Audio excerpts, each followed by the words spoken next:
5000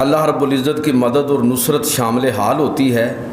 تو اس میں مسلمانوں کو اللہ تعالیٰ نے فتح یاب کیا۔ غزوہ احد میں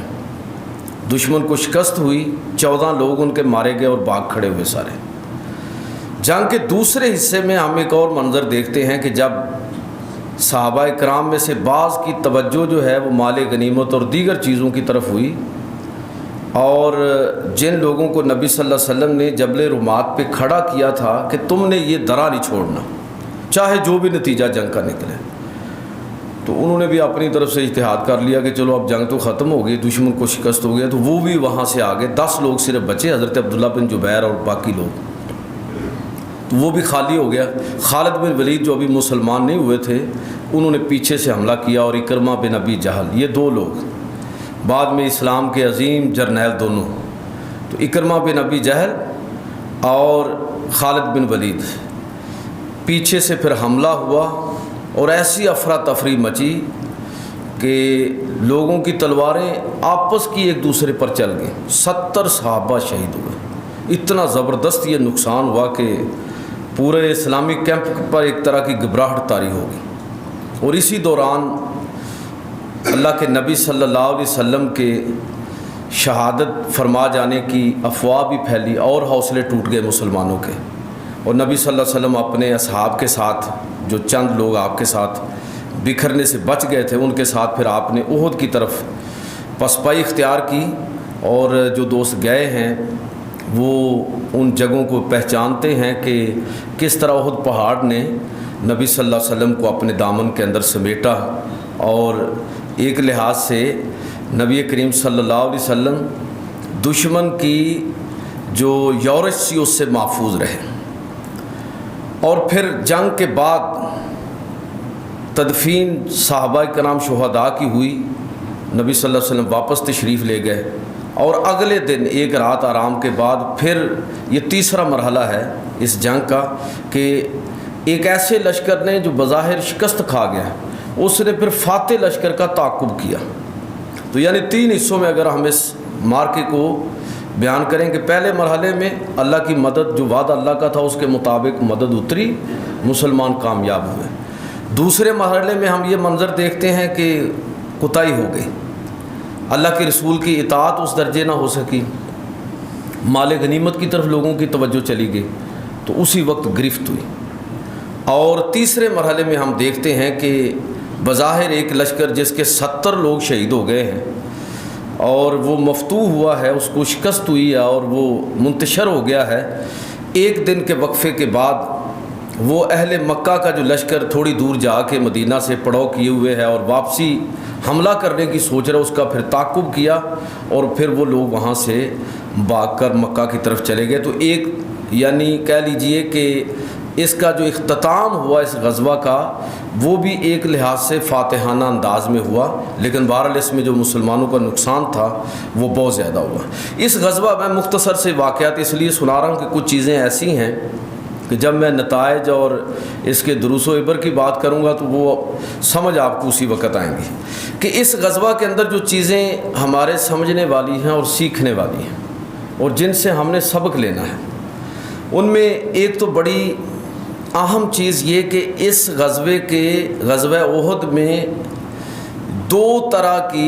کے رویے ہمارے سامنے آتے ہیں۔ قرآن مجید نے اس کو واضح طور پر بیان کیا کہ یہ اللہ رب العزت نے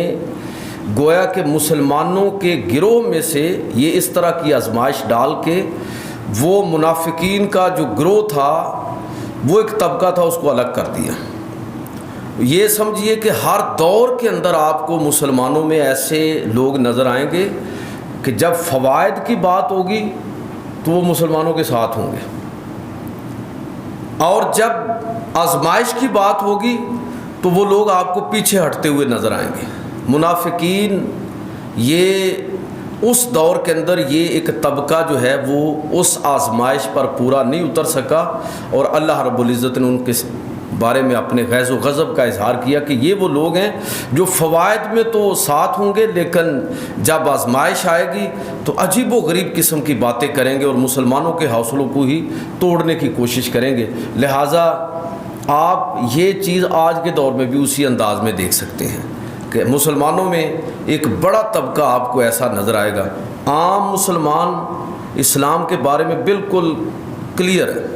کوئی ان کو شک و شبہ نہیں ہے، لیکن ایک بڑا طبقہ آپ کو ایسا بھی نظر آئے گا کہ جو اسلام کو صرف فوائد کے لیے استعمال کرے گا،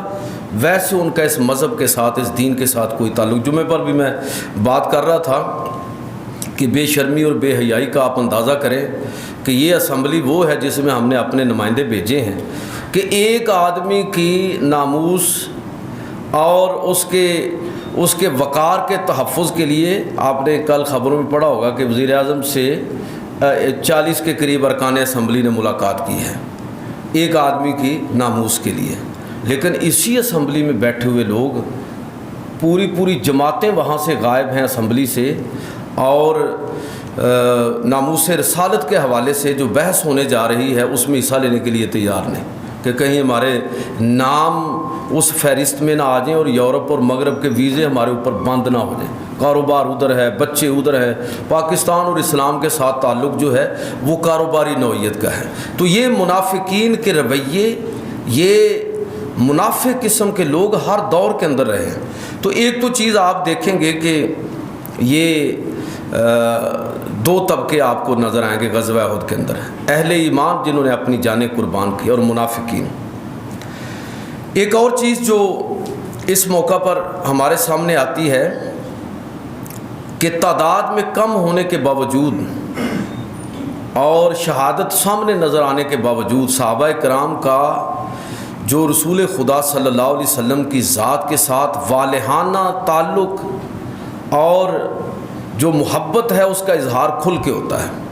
یہ میں تھوڑا اس نقطے پر اس لیے بات کرنا چاہ رہا ہوں کہ یہی وہ بات ہے جو اہل مغرب کو سمجھ نہیں آ رہی، کہ آپ ان کے ماں باپ کو بھی گالیاں نکالیں، جو چاہے کہہ لیں، کہ ان کی لغت میں تو غیرت نام کا لفظ ہی نہیں ہے، تو وہ اس چیز پر حیران ہوتے ہیں کہ کوئی بھی تنقید کر سکتا ہے اور کسی پر بھی تنقید کر سکتا ہے، مسلمانوں کو کیا تکلیف ہے؟ اگر ان کے پیغمبر پر کوئی تنقید ہو تو اگر عیسیٰ علیہ السلام پر تنقید ہو سکتی ہے اور انہیں اس پر کوئی اعتراض نہیں ہے، ہمیں اعتراض ہے چاہے کسی بھی پیغمبر پر کوئی تنقید ہو، اور رسول اللہ صلی اللہ علیہ وسلم پر بھی۔ تو یہ بات تھوڑا سا اس غزوے کے موقع پر بڑی کلیئرٹی کے ساتھ ہمیں سمجھ آتی ہے۔ مستشرقین عام طور پر کہہ دیتے ہیں جی یہ جو دور اول کے اندر مسلمانوں کی جو جفاکشی اور جو اسلام کے لیے کمٹمنٹ اور قربانی اور شہادتیں ہیں، یہ اصل میں اس وجہ سے ہیں کہ یہ عربوں کا مزاج تھا کہ آزادی سے بے محابہ محبت اور اپنے ناموس پر جان قربان کرنا یہ عربوں کی نفسیات ہے، ان کی تاریخ ہے۔ لیکن میں عرض کرنا چاہوں گا کہ اس غزوہ کے موقع پر آپ دیکھیں کہ یہ بھی تو عبداللہ بن ابی بھی تو عرب ہی تھا نا، اور اس کے ساتھی بھی تو اسی علاقے سے تعلق رکھنے والے تھے، تو یہ اس موت کو سامنے دیکھ کر وہاں سے کیوں بھاگ کھڑے ہوئے ہیں؟ اس کا مطلب یہ ہوا کہ یہ عربوں کی نفسیات میں جرأت اور بہادری تو ضرور تھی، لیکن صحیح معنوں میں اس جرأت اور بہادری کو نقطہ کمال تک جس چیز نے پہنچایا وہ رسول خدا صلی اللہ علیہ وسلم کی والہانہ محبت ہے کہ صحابہ حضور صلی اللہ علیہ، یاد رکھیے کہ محض صرف کسی چیز کو تسلیم کر لینا یا عقیدے کے طور پر بھی تسلیم کر لینا، یہ اس درجے کا جوش اور جذبہ نہیں پیدا کرتی یہ چیز، جب تک کہ عقیدے کے ساتھ محبت بھی نہ ہو۔ تو رسول اللہ صلی اللہ علیہ وسلم اللہ کی ذات پر اور رسول کی ذات پر صرف مسلمانوں کا ایمان ہی نہیں ہے، صرف عقیدہ ہی نہیں رکھتے کہ اللہ ایک ہے اور رسول خدا صلی اللہ علیہ وسلم آخری نبی ہیں، صرف ایمان اور عقیدہ ہی یہ نہیں ہے، بلکہ رسول اللہ صلی اللہ علیہ وسلم کی ذات کے ساتھ والہانہ محبت اور عقیدت بھی ہے کہ کس طرح جب دشمن کے حملہ بہت شدید ہو رہا ہے تو بہت سارے حضرت ابو طلحہ، ابو دجانہ اور بہت سارے صحابہ وہ ہیں جن کے پاس اب دشمن کے سامنے لڑنے کا اس طرح تو موقع نہیں، انہوں نے سامنے اپنے سینے کر دیے، اپنا جسم سامنے کر دیا، اور 70 زخم گنے گئے جو لوگ شہید ہوئے رسول اللہ صلی اللہ علیہ وسلم پر فدا ہوئے، کوئی پتھر، کوئی تلوار، کوئی نیزہ، کوئی تیر، اللہ کے نبی صلی اللہ علیہ وسلم تک نہ پہنچنے پائے، تو ایسے آگے کھڑے ہو کے آہستہ آہستہ پیچھے ہٹ رہے ہیں کہ جو بھی حملہ آ رہا ہے اس کو اپنے جسم پر براہ راست روک رہے ہیں۔ تو یہ بغیر محبت کے، میں بلکہ کہوں گا کہ اندھی محبت کے بغیر یہ اس طرح کی جرأت اور بہادری جو ہے وہ ممکن ہی نہیں ہے۔ تو یہ نبی کریم صلی اللہ علیہ وسلم کی ذات کے ساتھ جو صحابہ کی والہانہ محبت اور عقیدت ہے، یہ اس کا ایک مظاہرہ ہم اس موقع پر دیکھتے ہیں۔ ایک اور چیز جو غزوہ احد کے موقع پر ہمارے سامنے بڑی واضح ہو کے آتی ہے، جس کی طرف ابھی میں نے اشارہ کیا کہ نبی کریم صلی اللہ علیہ وسلم کو اللہ تعالیٰ نے جو فراست عطا فرمائی تھی، جو اعلیٰ ترین دماغ عطا فرمایا تھا، اس کو صحیح معنوں میں اگر آپ نے دیکھنا ہے کہ کس طرح جنگی مہارت کا 700 لوگوں کو 3000 لوگوں کے مقابلے میں کس طرح ڈپلائے کیا ہے، کس طرح صف بندی کی ہے، کس طرح یہ جنگ ہوئی ہے، اور 700 لوگوں نے کس طرح دشمن کو شکست سے دوچار کیا اور وہ بھاگ کھڑے ہوئے ہیں، یہ صحیح معنوں میں آپ کو اندازہ ہوگا جب آپ بالکل جنگی نقطہ نظر سے پورے محاذ جنگ کا جائزہ لیں گے۔ تو یہ بھی بات ہمیں سمجھ آتی ہے کہ اللہ رب العزت نے اپنے حبیب کو یہ نہیں ہے کہ حضور ہر عمل جو ہے وہ صرف وحی کے تابع کرتے تھے، اللہ کا حکم آتا تھا تو کرتے تھے، نہیں، بہت سارے آپ کے اعمال اور تصرفات ایسے ہیں جو خالصتاً اجتہادی نوعیت کے ہیں۔ آپ کی عقل اور دانش کا زبردست اظہار ہوتا ہے ان آپ کے فیصلوں سے۔ تو اس موقع پر یہ چیز بھی ہم دیکھتے ہیں کہ نبی صلی اللہ علیہ وسلم کو اللہ تعالیٰ نے جو فہم و فراست عطا فرمایا تھا وہ کس درجے کا تھا کہ تھوڑے لوگوں کو کیسے آپ نے ایک بڑے لشکر کے ساتھ جو ہے ان کے مقابلے میں کھڑا کیا۔ ایک اور چیز، اور میں سمجھتا ہوں کہ یہ غزوہ احد کا بہت بڑا سبق ہے، اور وہ سبق یہ ہے کہ مسلمانوں کو ہمیشہ کے لیے سبق دے دیا گیا کہ تمہاری کامیابی اور ناکامی اس میں ایک ہی چیز کار فرما ہوگی کہ اگر تم رسول اللہ صلی اللہ علیہ وسلم کے حکم کو بجا لاؤ گے تو ہم تمہیں کامیابی عطا کریں گے۔ اگر تم رسول اللہ صلی اللہ علیہ وسلم کے حکم کو ہلکا جانو گے، وہ 50 لوگ جو کھڑے تھے، حضرت عبداللہ بن جبیر نے ان کو روکا، نہ بھائی کوئی یہاں سے ہلے گا نہیں، کیونکہ اللہ کے رسول نے فرما رکھا ہے، اور اللہ کے رسول کی اطاعت اور نافرمانی کسی صورت میں روا نہیں ہوگی۔ لیکن لوگوں نے کہا نہیں جی وہ بس ٹھیک ہو گیا، فتح ہو گئی، اب چھوڑیں۔ تو وہ لوگ وہاں سے نکلے، اور نتیجے کے طور پر دشمن کو موقع ملا کہ وہ عقب سے حملہ کر کے ساری صفوں کو الٹ کر رکھ دے، اور مسلمانوں کو اس انداز میں نقصان ہوا۔ یہ سبق دے دیا گیا ہمیشہ کے لیے کہ مسلمانوں کی کامیابی اور ناکامی دونوں میں جو چیز ہمیشہ کار فرما رہے گی کہ وہ اپنے پیغمبر کی بات کو کتنا وزن دیتے ہیں۔ میں یہاں جو توجہ دلانا چاہتا ہوں وہ یہ ہے کہ ایک حکم کے اندر وہ بھی اجتہادی غلطی ہے۔ بھئی بعض لوگوں نے یہ نہیں کہا کہ ہم رسول کی اطاعت کی ضرورت نہیں ہے، بلکہ جو وہاں سے نکلے لوگ انہوں نے یہ سمجھا کہ آپ کا حکم تو بس یہی تک تھا کہ اب جنگ میں جب فتح ہو گئی ہے تو اب تو ضرورت نہیں ہے، یعنی حضور کا انکار نہیں کیا حکم کا، بلکہ اس کی تعویل کی۔ لیکن اللہ رب العزت کو وہ تعویل بھی اتنی ناپسند آئی کہ فتح شکست کے اندر تبدیل ہو گئی۔ تو آپ خود سوچئے کہ اس وقت اگر مسلمانوں کا حال یہ ہو کہ ایک جگہ پر معمولی سی لغزش اور اجتہادی غلطی کے نتیجے میں اللہ رب العزت نے اتنی بڑی سزا دی، قیامت تک کے لیے مسلمانوں کو سبق دیا کہ اگر میرے پیغمبر کی اطاعت میں کوتاہی کرو گے تو اگرچہ میرا پیغمبر بھی ادھر ہی موجود ہوگا، لیکن تمہیں سبق دینے کے لیے میں تمہاری فتح کو شکست کے اندر تبدیل کر دوں گا۔ بہت بڑا سبق ہے۔ ہماری عملی زندگی کے اندر ہمیں یہ دیکھنا ہے کہ کہیں ایسا تو نہیں، یہ تو ایک معمولی سی چیز ہمیں نظر آتی ہے اور اس کی سزا اتنی بڑی، تو خدا نخواستہ کہیں ایسا تو نہیں کہ ہم اللہ کے نبی کے حکم کو، اللہ کے حکم کو اتنا ہلکا اپنی زندگی کے اندر جانے کی پرواہ نہ کریں۔ چلو کوئی بات نہیں، چلو کوئی بات نہیں۔ کیوں بات نہیں ہے بھائی؟ خدا اور رسول کے حکم کے بارے میں ہم یہ نہیں کہہ سکتے کہ چلو کوئی بات نہیں ہے، وہی بات ہے، وہی سب کچھ ہے۔ غزوہ احد سے میں سمجھتا ہوں کہ یہ بڑا ایک بنیادی سبق ہمیں دیا گیا کہ مسلمانوں نے اگر زندگی کے اندر دنیا اور آخرت کے اندر اگر انہوں نے کامیاب ہونا ہے تو بس اس کا طریقہ یہی ہے کہ رسول کی اطاعت پر وہ کوئی کمپرومائز نہیں کریں گے۔ ایک اور چیز، اور یہ بھی بڑا اہم سبق، کہ اس موقع پر اللہ کے رسول صلی اللہ علیہ وسلم کی شہادت کی خبر پھیل گئی۔ میں اکثر کہتا ہوں کہ اللہ کا کوئی کام بھی حکمت سے خالی نہیں ہے۔ شہادت کی خبر پھیلی تو جو لوگ لڑ رہے تھے، بہت سارے لوگ ایسے انہوں نے ہتھیار ہی پھینک دیے، صحابہ نے ہتھیار پھینک دیے۔ اب لڑنے کا کیا فائدہ کہ جب اللہ کے رسول ہی نہیں رہے تو اب جنگ کس لیے؟ کئی وہ تھے کہ جو جوش میں انہوں نے حملہ کیا، انہوں نے کہا کہ اب اللہ کے رسول جب نہیں رہے تو اب زندہ رہنے کی بھی کیا ضرورت ہے، تو دشمن پر حملہ کیا اور شہید ہو گئے۔ کئی وہ لوگ تھے کہ جو میدان جنگ سے نکل گئے باہر کہ اب چھوڑو جنگ، اور وہ ایک چھوٹا سا گروہ کہ جن کو اصل صورتحال کا علم تھا، وہ اللہ کے نبی صلی اللہ علیہ وسلم کے ارد گرد اکٹھے تھے اور آپ کی حفاظت کر رہے تھے اور اپنی جانیں نچھاور کر رہے تھے۔ میں جو بات آپ سے کہنا چاہ رہا ہوں، یہ افواہ پھیلنے کے اندر مسلمانوں کو اس کی حکمت کیا ہے اور مسلمانوں کو سبق کیا دیا گیا؟ سبق یہ دیا گیا کہ دیکھو، اللہ کے پیغمبر ہمیشہ تمہارے درمیان نہیں رہیں گے، وہ تمہارے درمیان نہ بھی ہوں گے تب بھی ان کا نظریہ اور ان کی دعوت جو ہے وہ تمہارے درمیان موجود رہے گی۔ کیا اگر اللہ کے پیغمبر وصال کر جائیں، اس دنیا سے رخصت ہو جائیں، شہید ہو جائیں، تو کیا تم ان کے نظریے سے پیچھے ہٹ جاؤ گے؟